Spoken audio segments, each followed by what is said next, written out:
as we can tell by our new clock, I'm sure everybody can read this one. That's interesting. Oh, thank you very much, Stephen.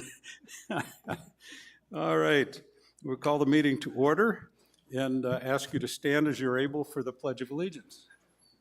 I pledge allegiance to the flag of the United States of America and to the republic for which it stands, one nation, under God, indivisible, with liberty and justice for all.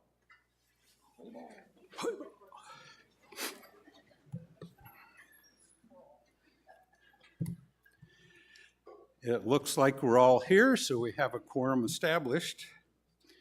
And 1.04, I will read the new, revised, shorter meeting procedure statement. Much better. The governing board and its committees conduct all of their meetings in compliance with Arizona Planned Community Association open meeting laws per Arizona Statute 33-1804 and in concert with RCSCW bylaws, policies, and standing rules. Parliamentary procedures, as outlined in the most recent edition of Robert's Rules of Order, will also be followed in all meetings as appropriate, consistent with Bylaw 3.07, which is procedures for owner-member meetings, and standing rules number 2 and number 3.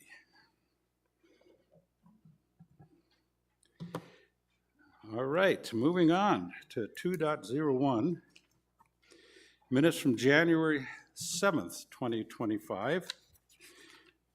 Do we have any changes or additions to those minutes? If not, they will stand approved as presented. Moving on to reports, 3.01. We'll start with Charter Club's manager's report. Our rec manager, Casey Huda. Casey, please. All right, thank you. Good afternoon, everybody. As you can see, I just want to kind of give a shout out to Woodshop. If you're not familiar or have never been to our governing board conference room, there it is. But they were asked if they could help us in building a new table for the room. So I believe they conquered this very well. It is a 5-foot by 14-foot maple table, 600 pounds. It took about 3 weeks for the club to complete.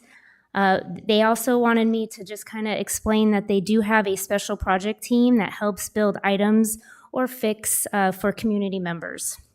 And then they also support the foundation and the posse amongst other clubs as well. So just a nice little shout out to the wood shop. They couldn't be here today, unfortunately. Moving on, we have partnered with 3 clubs, tennis, ARC, and broadcast. So I'm actually going to let Joel Pieskowski come up and give this presentation. Thank you, Casey. Can I go up here? Sure. Wow, I feel really important now up here. Okay, good. Hi, everybody. My name's Joel Pieskowski. I'm involved with 3 clubs here, and when the California fires happened, I think all of us were watching them on TV and that, and I just had something inside of me say we need to do something for these people. At first I thought about the 3 clubs, what can they do? And then I thought, let's take this a little bit bigger and higher.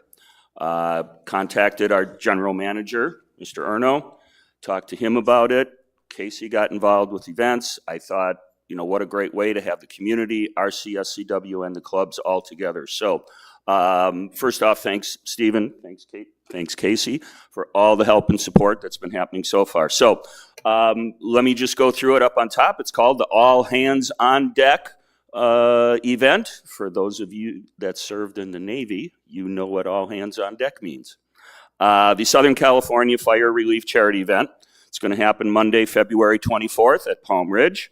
ARC is involved. We're going to have a little mini car show, 50, 60 cars out in the car lot, out in the parking lot beforehand. That'll go roughly 4:30 to 6. We've also partnered with AFMA, the firefighters charity. They're going to have their food truck there. Everybody is welcome to attend that, even people who are not Sun City West residents. The dance will take place from 6 to 8:30 in Palm Ridge. Music provided by the Still Above Ground Band. I think a lot of you are familiar with them. They're awesome. They play for a lot of clubs. This is a first come, first serve, as there are no tickets and we are not charging for this event. So there are 432 people that will be allowed to come in. They must bring and show their rec card. They can bring their own beverages and they can bring snacks, even though AFMA is going to be there. We are asking and suggesting per person a minimum $20 donation. We are also going to have, AFMA is going to help us with a drive up. So you do not have to come into the dance to donate. Out in the parking lot, we're going to have a drive up area so people can drive up, drop their donation off. 100% of the proceeds are going to go to two charities, the Red Cross and Franklin Graham's charity, Samaritan's Purse. Since this has happened, someone has come out of the woodwork. We have an anonymous donor who is going to match up to $10,000 raised. So I'm hoping to get $10,000 from the community. We get that other 10, it's 20 grand. I know it's just a drop in the bucket for what they really need out there, but lots of drops fill up a bucket. And Casey, just to mention to you, I've already got 35 volunteers from the clubs to help with setup and tear down and everything over there. So little relief for the staff. Any questions?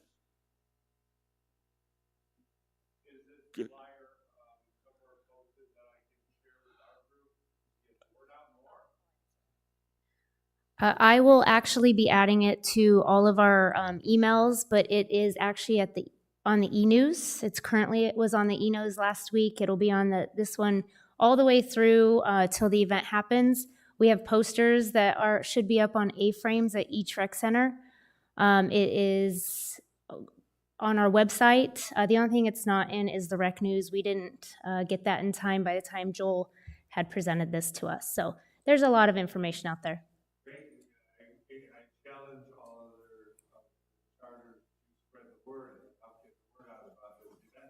Thank you very much. Mm-hmm. Okay. No, thank you, everybody.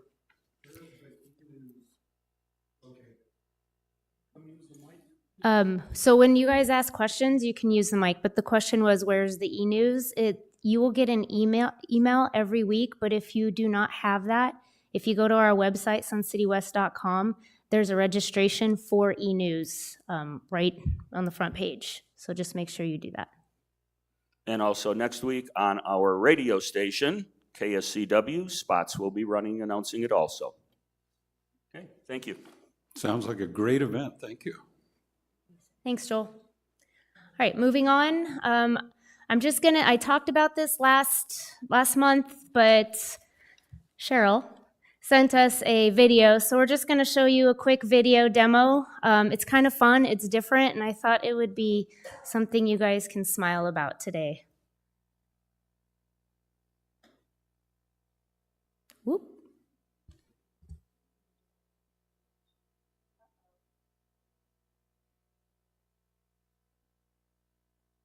Well, you might have to plug it back in. So while she's doing that, I will move on to the next slide. Oh, she got it, never mind. And then you have to turn it back on. I muted it earlier.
All right. So, if you want something new, my shoulders are already hurting actually watching that. It's a lot. Stabilizers, you guys, stabilizers. All right, moving on. Just some upcoming things that our clubs are doing. I'm sure everybody here knows that Automotive Restoration Club has their annual car show, so that is this Saturday, February 8th. It's available for anybody to attend. Parking does get a little crazy, but they do have some vendors that will drive you, if you do have to park far, drive you to and fro. So make sure you come. They're officially raffling off their car. There's a lot of vendors here. I guess they're having a band this year. Usually it's a DJ, so I heard they're doing in-house DJ, so it's a little bit different from what they've done in the past. Then March 3rd through 6th, if you have not seen the pickleball tournament that they put on, it's a pretty fabulous event as well. It's very, very big. There's lots of people that come in from all over the country that participate in this. Very high competition. Do you go as high as 5.0s? Yes, so you're getting some of the best coming over to participate. Karaoke, they're actually going to be one of our entertainers for Music on the Green. It's for their 25th anniversary, so March 12th is just kind of a fun little support piece for them. Tennis also puts on a big tournament. It is Swing Into Spring, that's what SIS is, and they too bring in quite a few people from out of state, and they have 4.5, Joel? You have 4.0 is the highest? So come and support them and see what those are about. In addition to that, I got some later information afterwards. We have the 43rd Annual SunWest Art Show, March 8th and 9th. And then Dance Sensations performance, which I'll have this up next month, is April 25th through 27th. Those tickets become available at the end of February.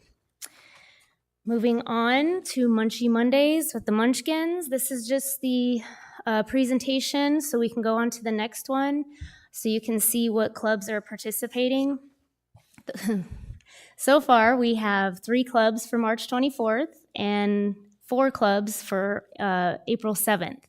So the first one, this is still a community event. Even if I don't get more clubs, we're still having it. It'll be a fun food truck, and we'll have some DJ there. The first one, I talked about it last time, there'll be a dunk tank, and yours truly will be one of the ones you can dunk if you're interested.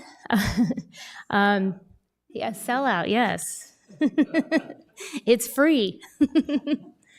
So please come participate. If you are not familiar, we talked about this at the officers' meetings in a little bit more in detail. So if this interests you, please give us a call, and we're happy to help out and how you guys can participate. And that's it.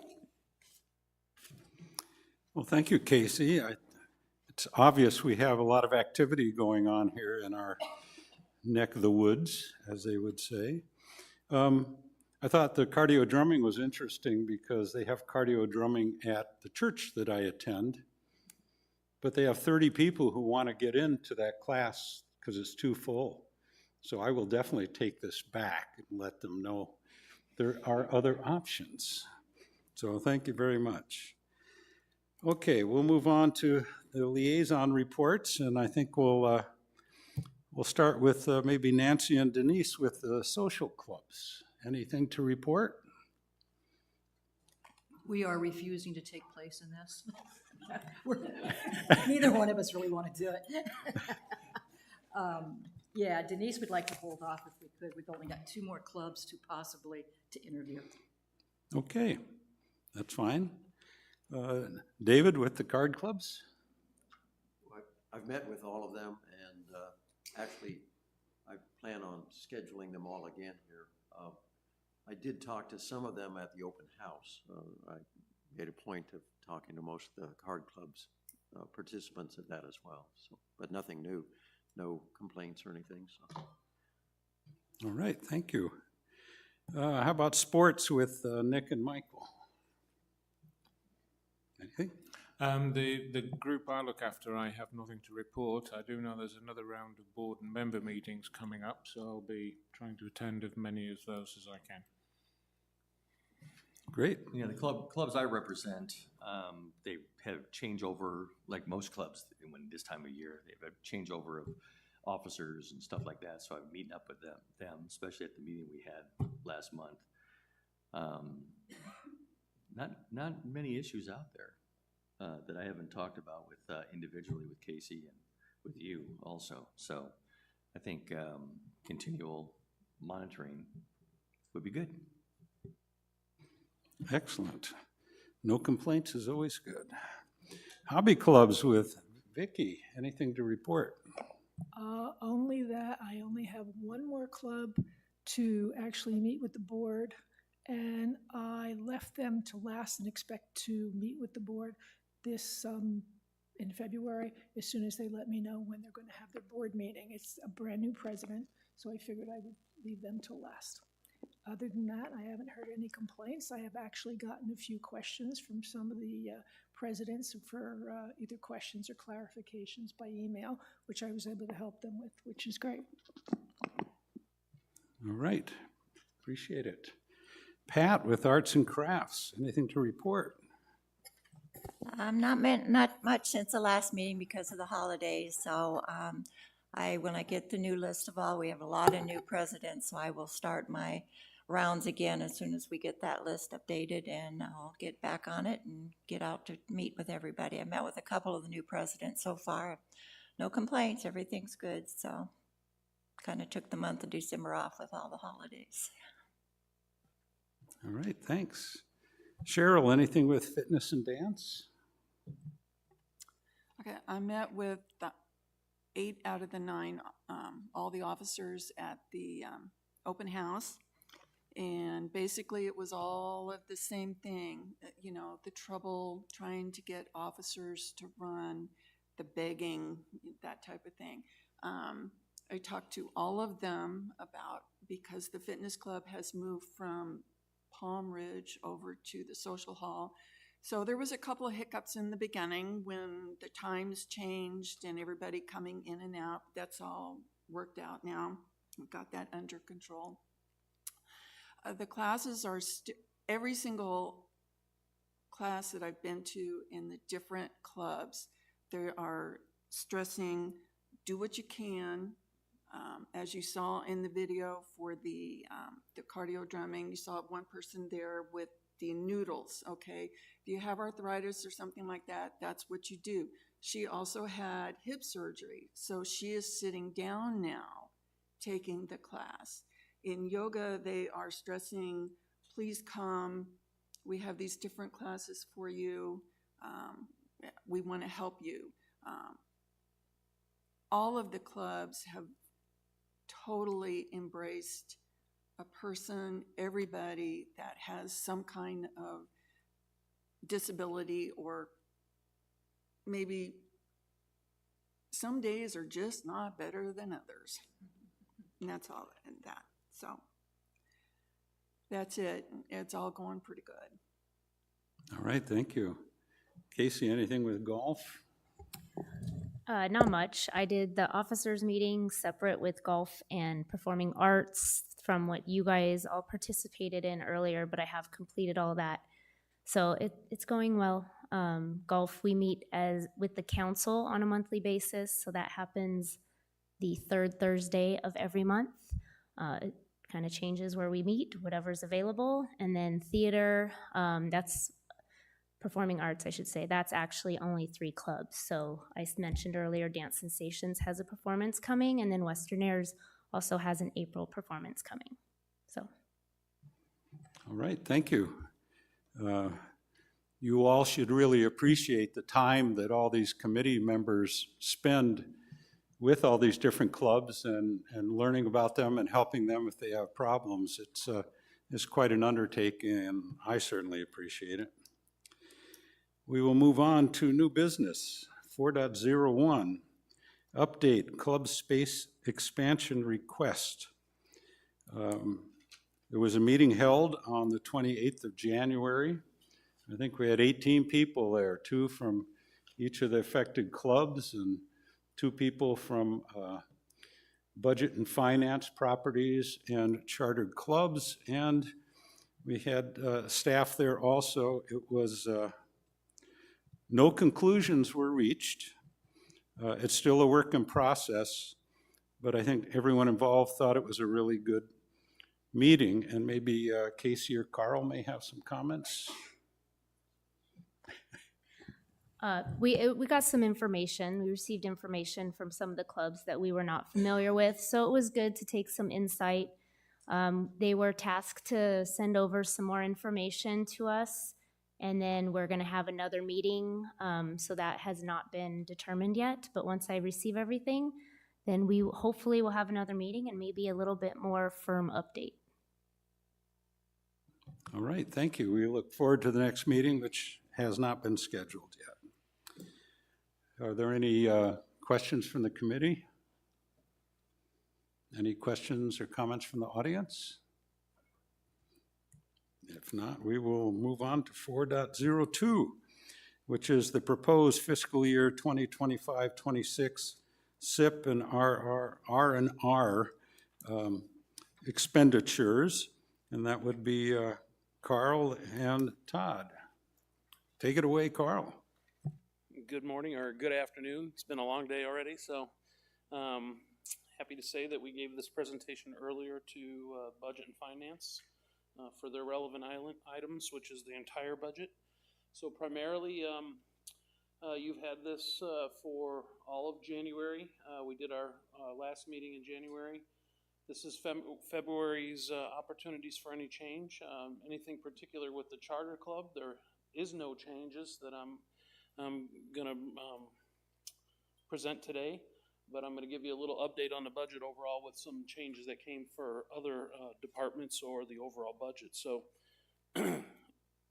in your relevant categories, we're still leaving on the proposed budget the Clay Club room expansion for just documents only, in case this discussion that we just mentioned gets any traction and next year's business requires either an architect or any professional services to help us. So again, that's the only portion of this committee's role, is to give a recommendation to the governing board in that new category. And then for the items in blue, we still have lawn bowl regrassing. If you have any questions for Todd, Todd can help us with that, but no changes to date in that project recommendation. And same for the tennis courts for R.H. Johnson. From the budget, the only thing that we've deleted is items that just create a budget cost change. We've deleted some pool equipment, again, not relevant to this club. And we removed the scoreboard for softball club. Since the governing board's approval of that scoreboard that you saw in the previous presentation, we have moved that forward. I've been working with the softball club and the vendor, and we actually have that sign going out for order for tomorrow. So the general managers signed all the documents, and that $70,000 has been removed from the budget.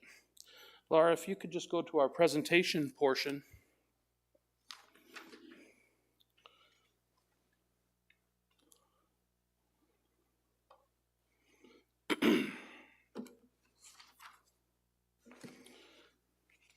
Page 2, you will see the budget in its entirety that every committee sees, and ultimately the governing board will be receiving your recommendations for approval. Slide 3, we still have $190,000 overall in the new capital description of the budget, $2,052,377 in repair and replacement for recreation departments, the recreation side of the rec centers, and then $2,714,776 in repair and replacement for golf and landscaping. If anybody's interested in seeing this entire budget, please, we recommend that you come to the Budget and Finance meeting each and every month, or watch today's recorded meeting, and then again, we'll be sharing this in detail at the governing board workshop for all the components of that budget. In the new capital I mentioned, relevant to charter clubs, we have the Beardsley mini golf shade cantilevers, $50,000. Actually, that's not, do you see that on your presentation? Go back one.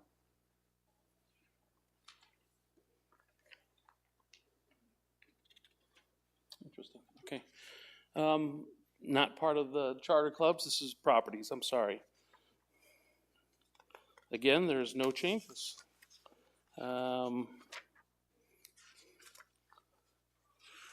You guys get off the hook this year. So if you have any questions for me on those single item Clay Club glass enameling funds. Any questions or comments from the committee? Any from our audience? Please step to the mic and give your name and rec card number, please.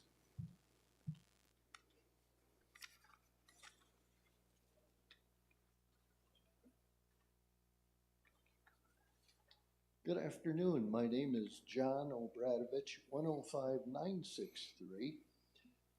Comment was made about a budget for clay, and curious what that entails and what the cost is. The new line item, the CR13 request for Clay Club and glass enameling, was to ask for a room expansion for the fiscal year 25-26.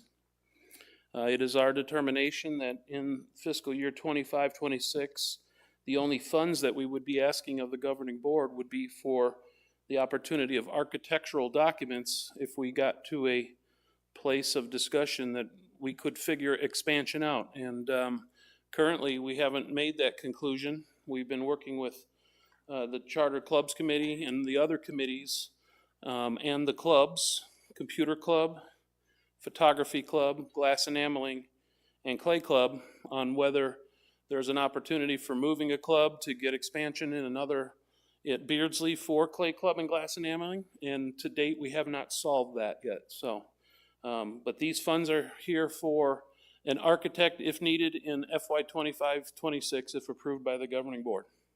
May I ask a question yet while I'm up here? You certainly may, John.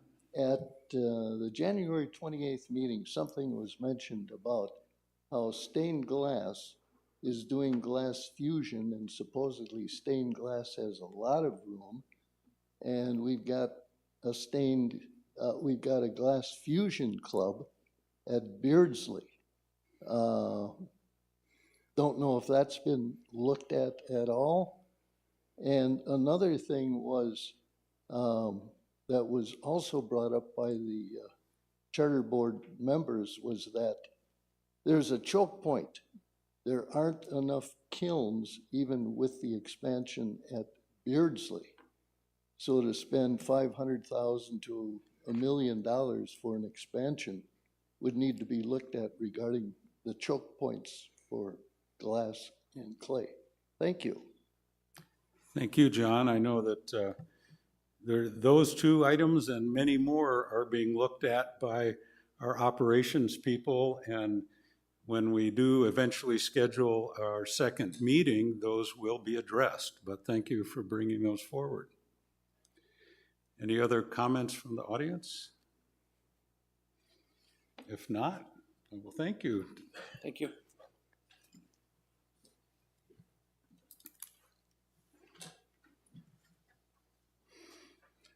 Did Todd have anything? No, I just the lawnmower, I didn't have any changes on it. Okay, thank you. Okay, moving on to 4.03, RR&Ps Revisions Working Group, revised presentation from Nick Turner. You talk about a group that has spent a lot of hours working and putting things together. That would be this group, so take it away, Nick. Thank you. This is, those of you who were here last month will know that we went through a large group of suggested changes, asked for feedback. We've received feedback and we have made some alterations as a result of that. So I'm not going to go through all of the changes again. I'm going to go through the changes we've made as a result of that most latest feedback. So if we can move to the next slide, please, Laura. And when I've done that, I'll just talk through what the next steps are likely to be in this process. And the next one, please. So this slide is the same as presented last time, apart from that orange mustardy coloured box there. Initially, when we asked for feedback on the RR&Ps as they existed, we got 6 responses from presidents and 17 suggestions. Since we made the changes, we've had even more feedback, 9 responses, 26 suggestions.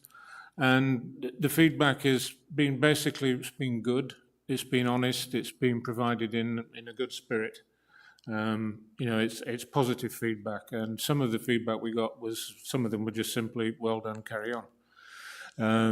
But some others are, resulted in some more changes for you. So if we can move to the next one, Laura. As I said, I'm only going to talk about changes we've made since the last one. And also, please note, I said this a lot last time, the document has me as being the author. I'm not the author, I'm the pen, I'm the scribe for a collaborative effort of the working group. My name is simply there because I am the owner of the software and it puts my name on it as much as anything else. So if we can move to the next slide, please, Laura, and then we'll bring up the document and we'll just go through the changes that we've made recently. And some of these are actually not changes, but if we go to page 19, some of these are actually not changes, but I'm going to mention them in comments as we pass. On page 19, one of the suggestions we got was about the fact that the participation rate percentage and the measurement of the participation rate percentage doesn't take effect, if you like, when the club is closed, in some cases closed for the summer, and in other cases when they've got much reduced membership for the summer. It's not fair that clubs should be worried about dropping below 50% when all of their snowbirds are not present.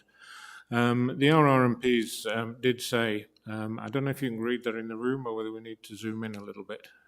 But, thank you. The RR&Ps do say it's the duty of the president to make sure that the recreation centres know when their club's closed. One of the presidents asked for a more formal method of making that notification. We've decided not to make any changes at the moment because it's essentially it's an operational decision. It's a how, not a why. And so, and as it currently happens, most of that information will get transferred with the annual CR6 anyway. Also on page 19, we had some suggestions from a couple of presidents for new reports out of Club Track, which will be useful information for the presidents. Some of those we already have from the work we did on space utilisation requirements in 2023, and from even before that, from some of the club presidents. There were 1 or 2 new ones on that, which we will just write up and send off to our new IT director, so he has those for his never-ending wish list of work that he can do. Also on page 19, we had a request where some people saying that it would be nice if they could, some of the terminals for registering on Club Track don't have a keyboard. We believe there's actually a soft keyboard on those touchscreens. I think we need potentially some training there for people to be able to know how to bring up that keyboard. Again, still on page 19, a comment that when people move away during the course of the year, they're no longer a member of the club, yet they remain on Club Track and they skew our percentages. Again, I think this is minor and I don't know that it could have a major effect on many clubs, but the important thing for lists of members and member lists is that when you're handing in the CR15 on December 31st, you have everybody who paid for the club, because that reconciles back to your financials.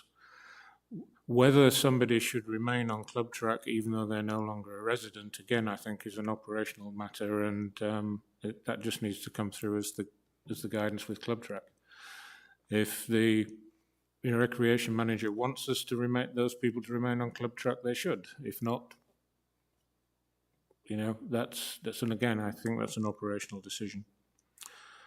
Okay, moving through to number 30. Page 30, I should say. We added distribution of confidential information as an explicit reason for potential discipline for a club member. It was already there for board members. It's just a matter of lining it all up with club members as well. Moving to number 43, this is some more changes coming through from a result of president input. At the end of 263 there, you'll see it says that as at an in-person election, a majority vote of 51% of a quorum is required to elect the board if you're having an electronic vote. That was actually at the end of another one of these numbered bullets here, and in the position it was in, it didn't make any sense.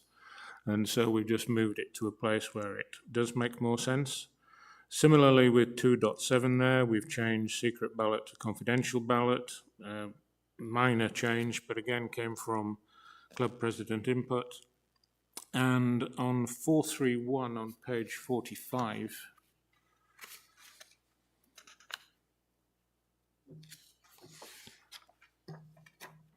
we've just made it clear there in 431 that if people need to see some confidential records, say for example about a disciplinary matter, then it's the person who gives the authorization to do that will be the president.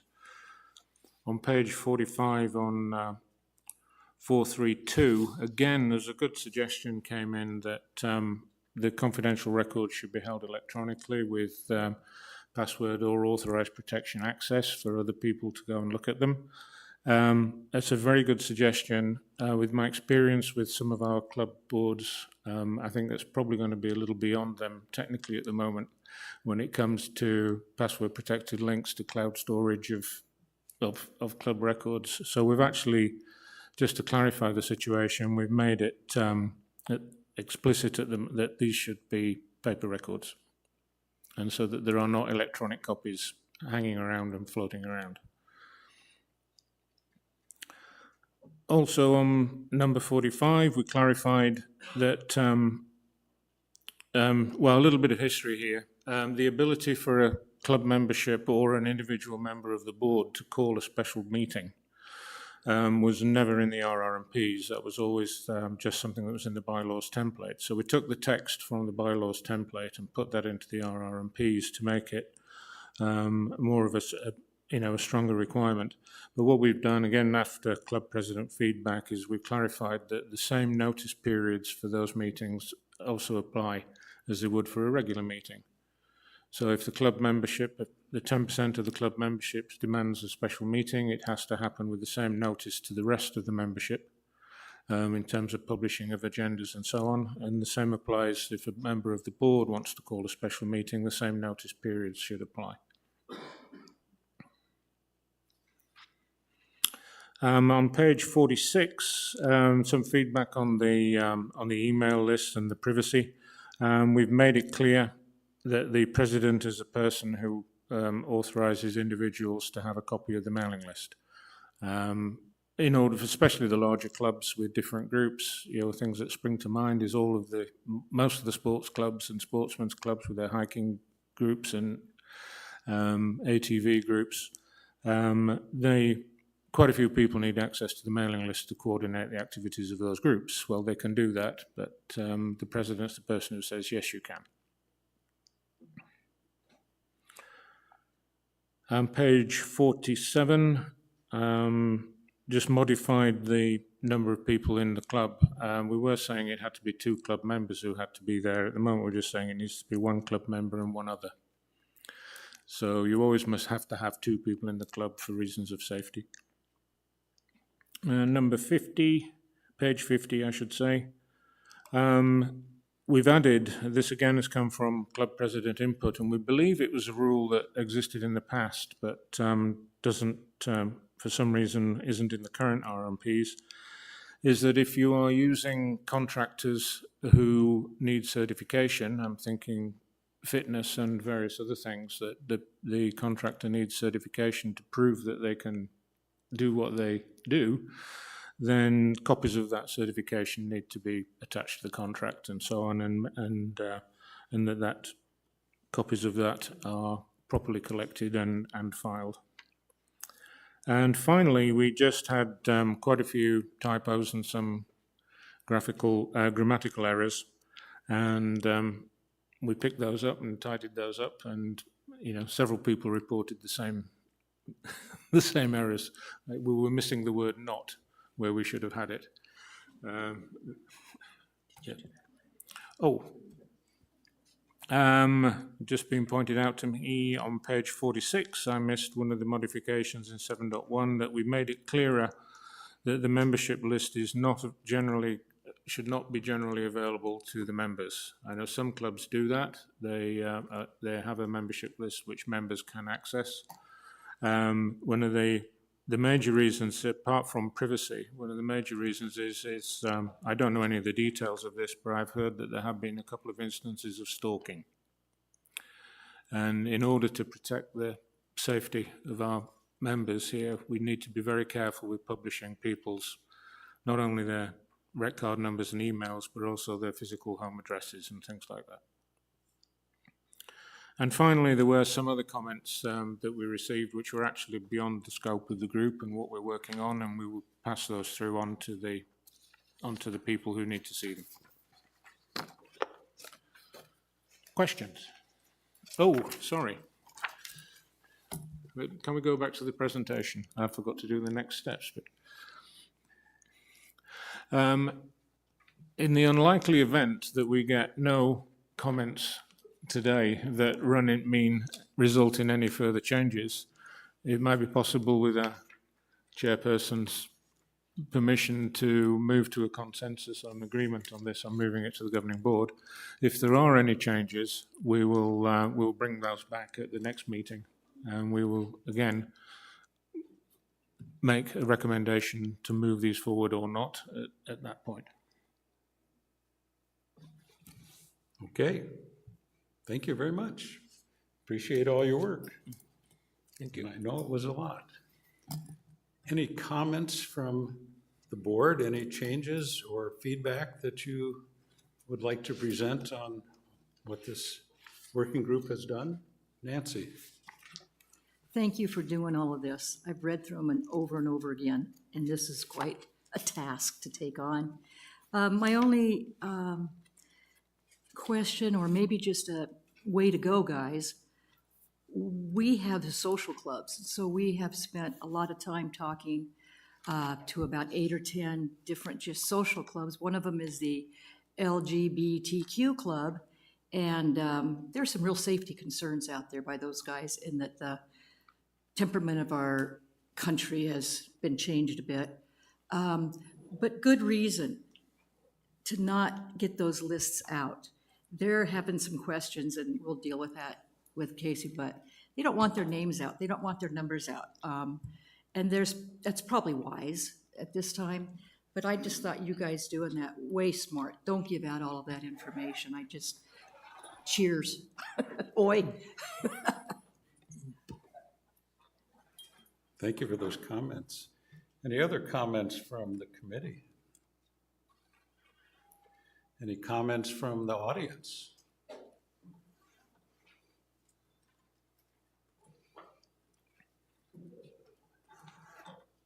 Please state your name and rec card number, Lynn.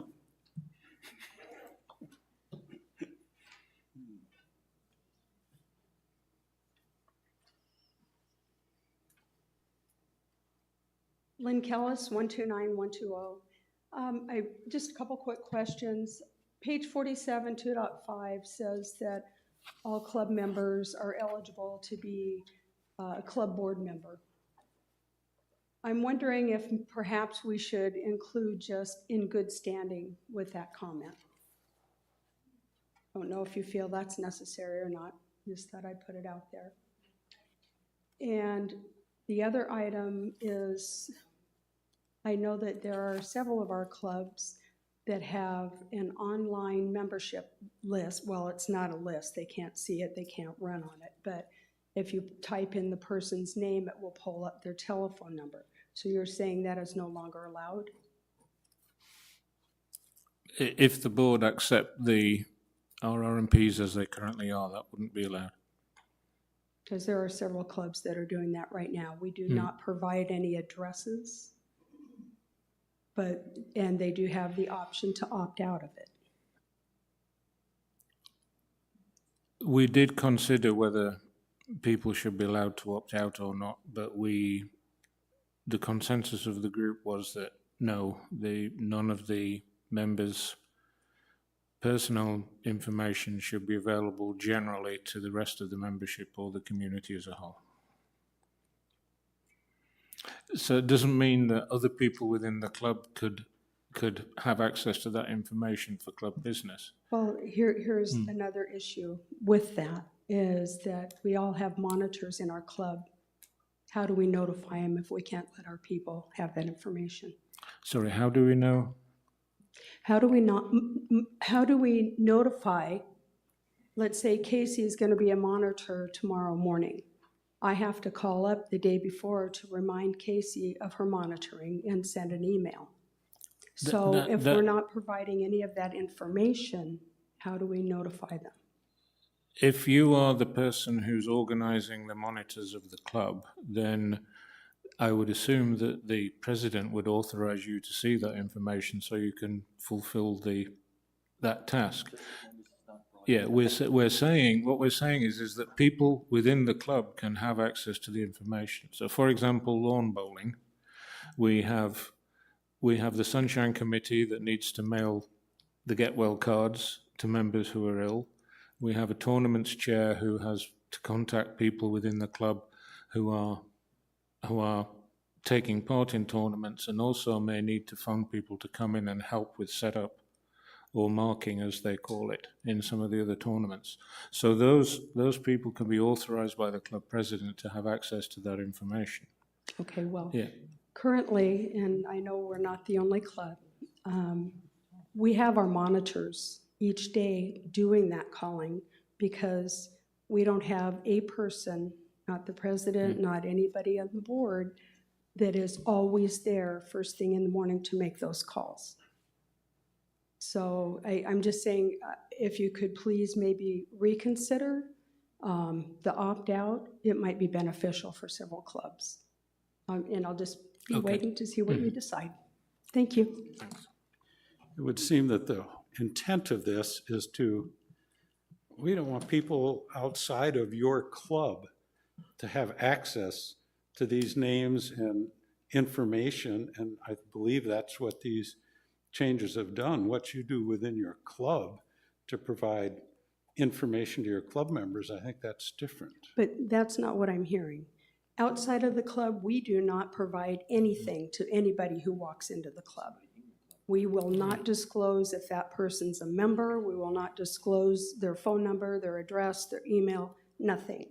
But if you're a member in the club, you have access only by putting your own information into our system that will give you access to someone's name, phone number, and email.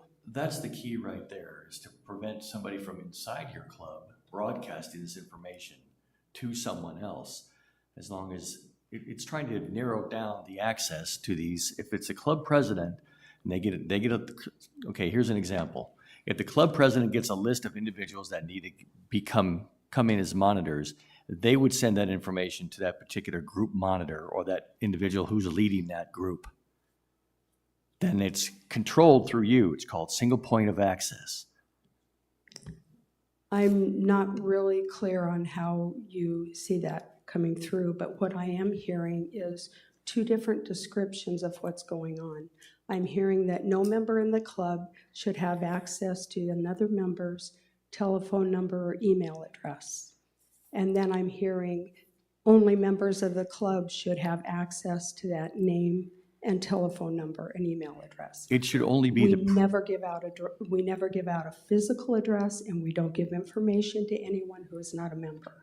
It's only the president who has access to this information, like their phone number and their email. It doesn't have to be their address, but their phone number and their email.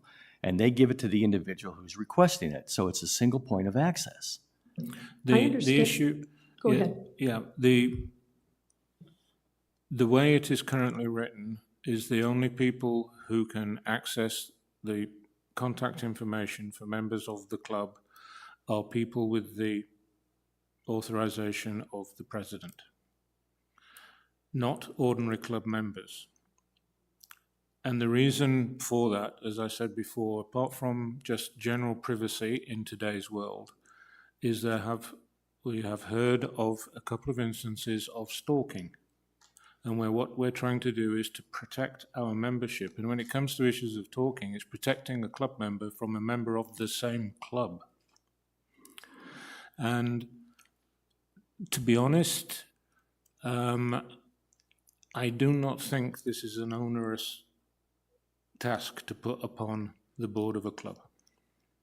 I guess we'll have to agree to disagree. I know that there are a lot of people that will be pretty upset by it. And I respect you. You have done so much work here, and I do see your point.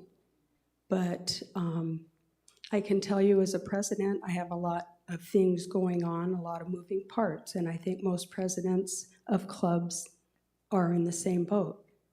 I am not going to be able to check the monitor list every day or every night and make sure that whoever is supposed to be monitoring the other day gets that notification.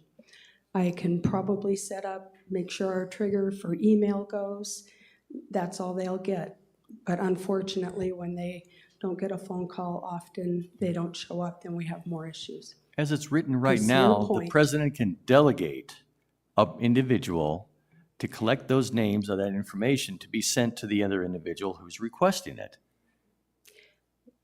Yes, but you're asking another person to be the steward of that, and I understand it. It's delegation. I understand. That's what the it. president is there for. I do delegation. Thank you. Can I try here? Gonna dive right in. Do you have a membership chair? No. That might We be have something. well, I'm sorry. Yes, we do. We Okay. do. So your membership chair is usually one of those people who, in most clubs, have access to that. Because they're doing your membership report, maybe even your club track. So you've delegated that person. If you guys have somebody who runs your monitors, do you have that? Yep. Okay, so in this sense, you could delegate them to have access to this so they know who to call. Do they have an assistant? No. That might be something to consider with the amount of monitoring that happens into your club, because you have a lot. So we'll have to designate a person just to do this test. Possibly. That's fine. So in this light, when this becomes a done deal, we will be taking down our directory that our people are currently used to, and which is unfortunate because there are a lot of friends and neighbors that utilize it in that manner. So, but I understand your point, and I think safety is a number one important issue for all of us. I just feel that the people who are involved should have that decision whether or not they want to be able to be contacted. That's why I made the comment of the opt-out. Just would like your consideration. Definitely see your point. That can be an added layer And to it, why wouldn't they add it now while they're working on it? because it's not finalized. We can always add it in. Right, that's what I mean by Okay, adding understood. by now before it's finalized. But I'm not saying, I'm saying I understand, I respect your point of view, but there are a lot of people who would like to opt in that you're taking that decision away from them, and I think that may just cause a little more turmoil. That's all. Thank you. Thank you, Lynn. Any other comments? Pat? Can that list be password protected?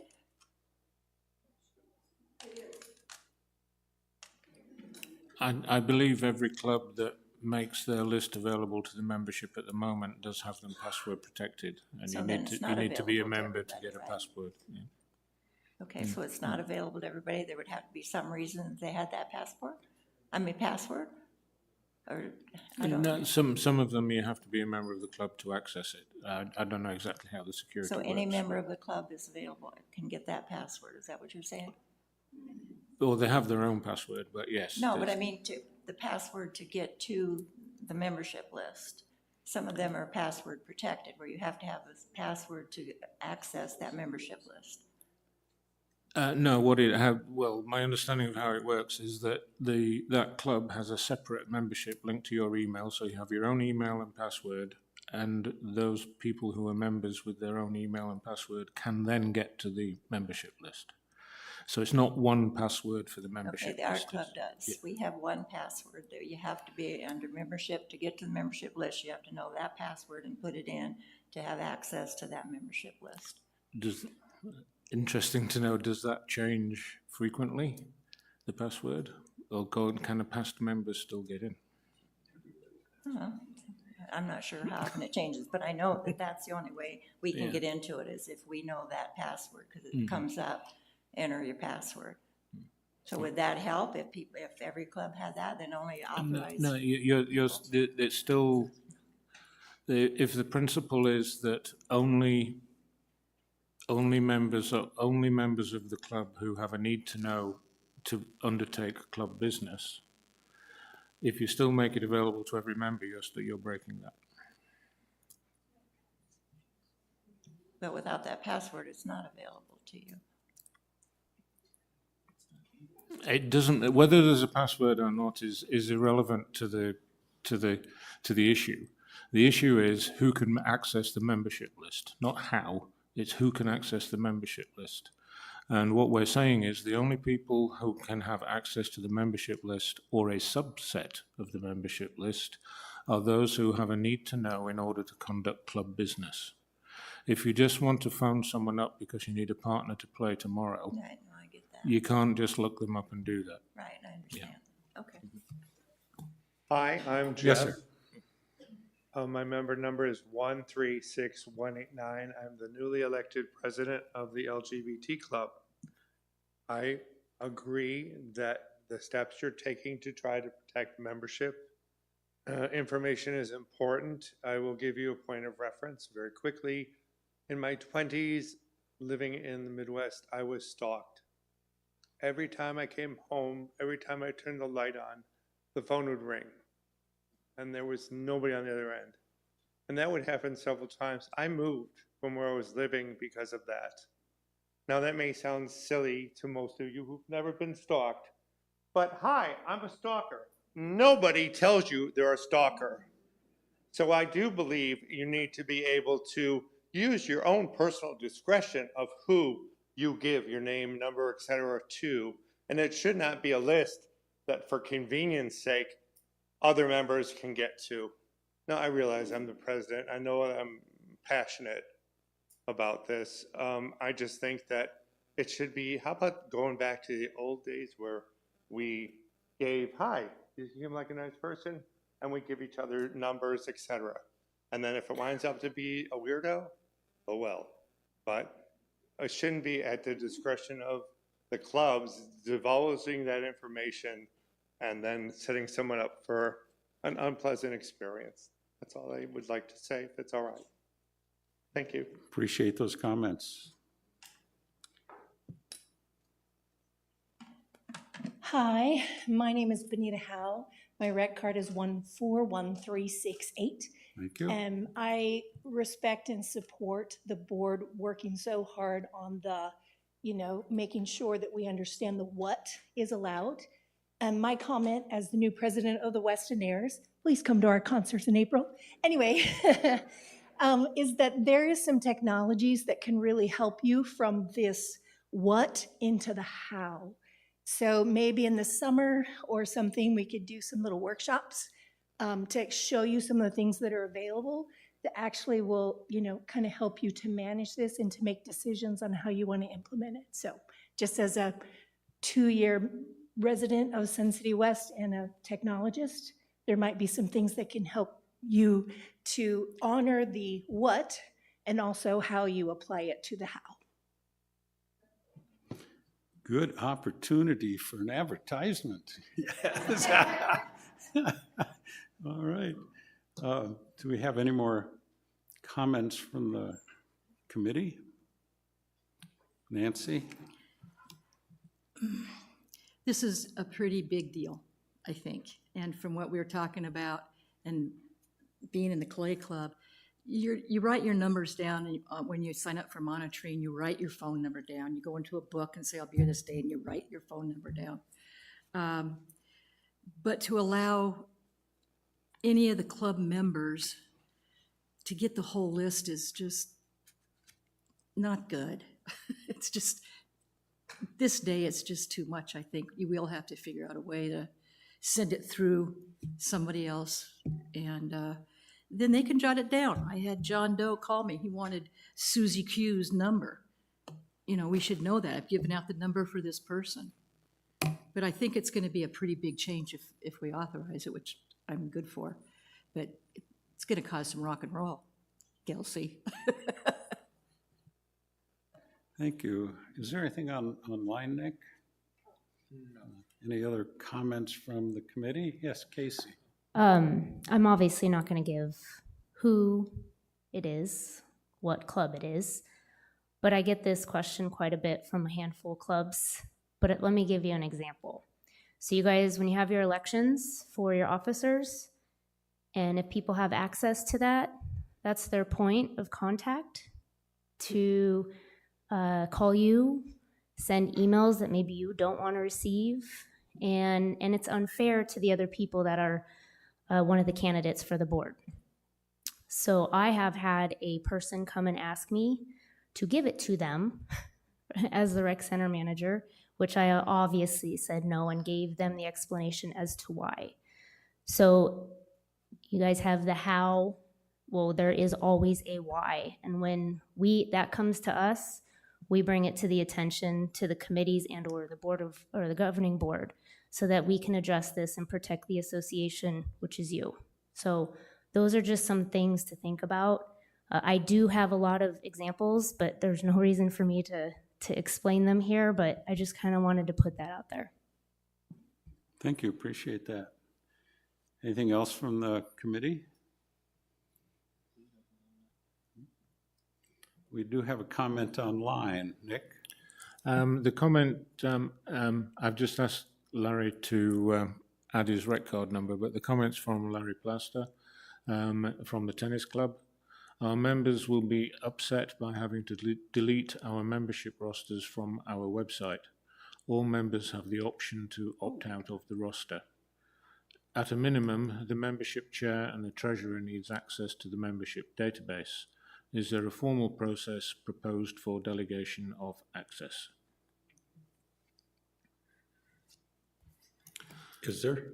Not a formal process for delegation of access, but we are saying that the person who authorizes the access is the club president. Yes, thank you. Lynn, would you have a comment? Lynn Kellis, 129120. I just want to say, we can come up with a solution. I'm not, trying to make a big argument here. We can certainly set a trigger and have that notification email go to those people. My bigger concern, I think, was, such as Nancy had discussed, that there is going to be a lot of unrest amongst the people who have been friends in that club for 20 plus years. So I will follow whatever you guys decide, but just to let you know, that I'm here to work for my club, and that's why I make these points. It was a celebration when they were able to, and we do not put the list out for anybody to look at. We don't do the whole thing where anybody can do a mass send of the list. 2 people have that, and I'm not one of them. It's our IT specialist and our media person.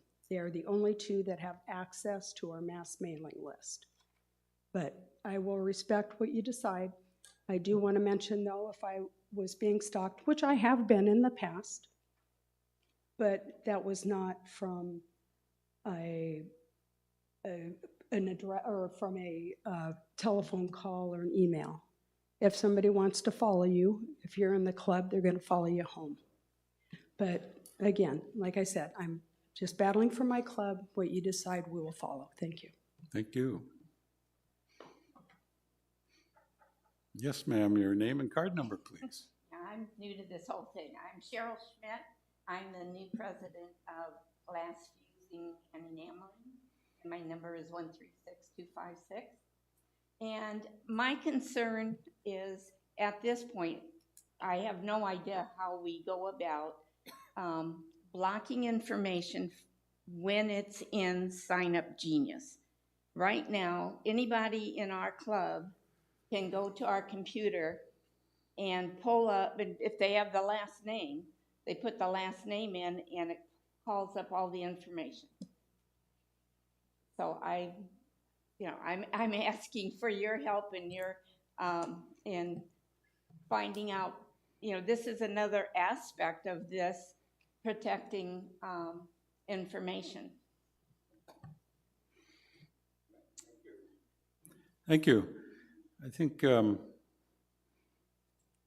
there may be, hopefully down the road, some technology answers to some of these questions. We have a new tech director who's nodding his head here, and I think short term with what we've been given, we're best off erring on the side of restricting the information as much as we can. If there's some way in the future that we can make this more accessible to those who have a right to access that information, we will certainly go there if we can. So appreciate all the comments. Do we have any more comments from the audience or from the committee? If not, I would ask the committee if there is a consensus to move this forward to the governing board. And we'll go ahead, Nick. Another comment? Yeah, sorry to interrupt. There's another Not a comment. problem. Another couple of comments come in. One further one from Larry Plaster. This change will add significantly to the workload of either the president or the membership chair or both. And we have a comment from 133113, Mary Gaynett. I don't think most people care about their photo or email, their phone number or email getting out, but don't want their home address shared, i.e. for golf, we constantly call each other about golfing together. All right, noted. We have another comment. Can I comment on that real quick? Go ahead, Casey. Phone numbers, okay, it's direct, but emails absolutely must be looked at and to protect one another. So I just kind of want to talk about that, and then you'll see an email coming from me that will have more information on what to recognize as a president and your membership, and making sure there's no phishing or scamming going on, because to say that you don't mind your email being sent out there is actually a very scary situation for not only the club, but the individual possible. So. All right, thank you. Yes, sir. Hello, John Click, 138724. I just wanted to second Larry's comments. As president of the Pickleball Club, we have 2,000 members, and one of the largest challenges we have is when new people come into club to try and fit them in and for them to find their community of people within the club for who to play with. And not having access to that, a phone number, you meet somebody, you come to drop and you meet somebody, you want to go play, you have no way to find that person again unless you happen to see them at the next week if you want to go play. So for us, I don't want to disregard the safety concerns, but to get people into our community and find their friends and get situated, access to a phone number and is pretty important. All right, thank you. I have a comment.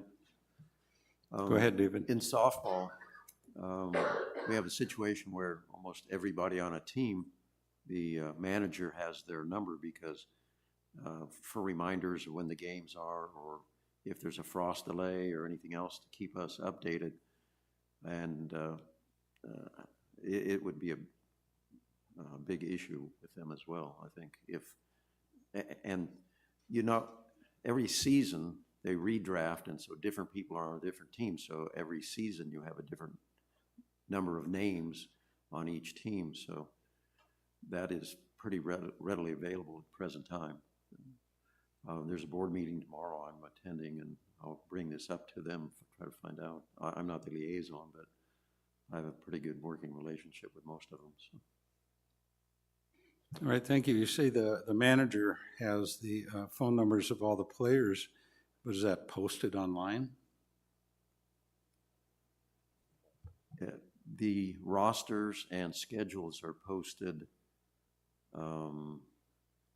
within our software. So, and since I'm not sure of the access, because I'm a member and my rec card is a member, I think it's restricted to members of softball. All right, thank you. I think the moment's at hand, unless we have any more comments or questions. I think we need to express whether we want to move this forward to the governing board for their consideration, or whether we want to have another meeting of our working group and talk about this some more.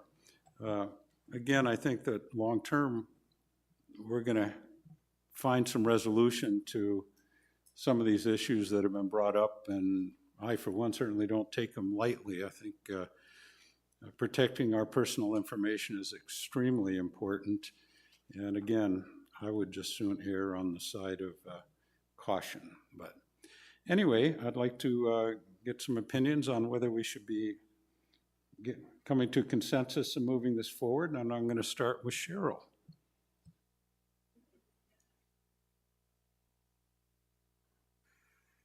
I would say go ahead and move it forward. It's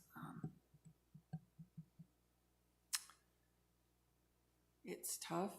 The committee did a lot of work on it. Every club is different. Every club has their own operating procedures. I think those are the things, those are the procedures that need to be really, really looked at to tighten things up within your group. You know your members, you know who they are, you know where they live. I know with Fitness Club, we're almost at 800 members.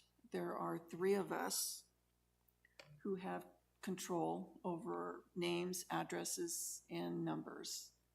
That's the membership chair, that's the person that does the MailChimp, and myself, because I send everything in for Club Track.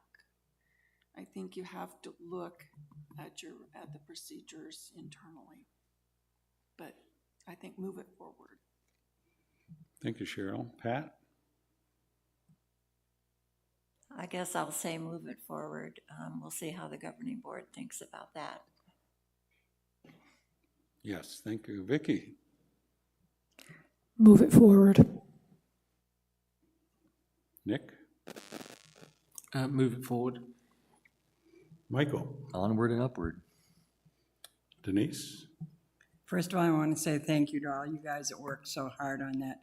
But I definitely think move it forward. When people were talking about you play, pickleball or tennis with somebody, you're going to get to know that person. You're going to have their phone number to get in touch with them. So I don't know. I have membership for another club, and I have no problem with keeping it just with a few people that have access. Thank you. David? I'm going to miss this group, but pass it forward, please. Nancy? I'll join with all you folks in moving it forward with just the remark that what we have been talking about is going to rock and roll Sun City West clubs. I feel sorry for Casey. There's going to be a lot of information. There's going to be a lot of blowback, I think, for a lot of different reasons. And we didn't really settle that here today, did we? Or we are? This is it in red, right? Like it or lump it, right? I don't know that anything is ever settled. Well, I too am in favor of moving this. Yeah, pass it forward. Moving this forward. I truly believe that we will find some ways to make all the information available to the people who should have it. But we need to look at ways to do that with future technology, because we don't have all the technology today that we need to do this. And that's why the board made the decision to hire a tech director, so that we would have some good input as to how we can do some of these things in the future.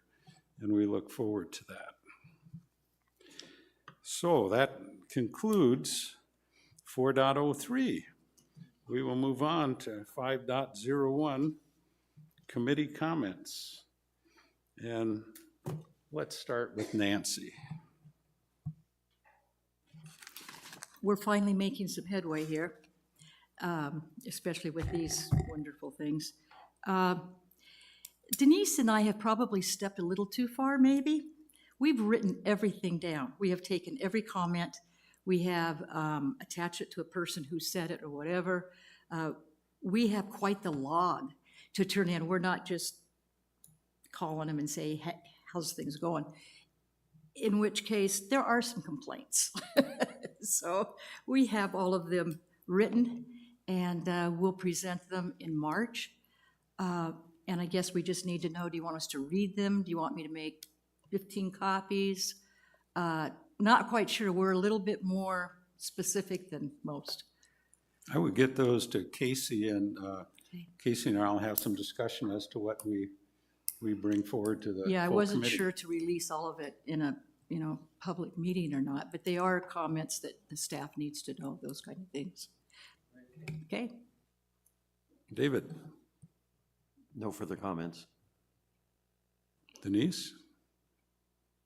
No lady of few words today. I'm good. Michael? Nothing for me. Nick? Nothing from me either. Vicky? I would just like to thank the working group. It was really, really great. And most of all, I would like to thank the pen. Because the fact that you did it meant that I didn't even have to try. All right. Pat? Nothing from me. Cheryl? Nothing else. Anything to add, Casey? Yeah, just quick, I kind of zoomed through it, but the Munchie Mondays for the Munchkins, I know there's some clubs that are currently in this room that typically participate in what was Happy Camp. So I only have 3 clubs on one day and 4 clubs on another. So I just kind of want to make sure that you guys understand that this is fun. The first one, the witches will be doing a parade. The foundation is helping support this, and they're the ones that found the sponsor for the dunk take. And ARC is doing the parade for April 7th. So if your club is interested in getting kids to participate in your activities, now's the time to start. Thank you, and I would suggest that all our liaisons make sure that the clubs know that they are invited. This is an opportunity for people to bring their kids or grandkids and visit with some of these club members and schedule a time where they can visit the club and do whatever activity that they're putting on for that day. So I would encourage that. Do we have any comments from our guests? Any more comments online, Nick? If not, our next committee meeting will be on March 4th at 1:30 right here in the lecture hall. And with that said, we will adjourn the meeting. Thank you for coming.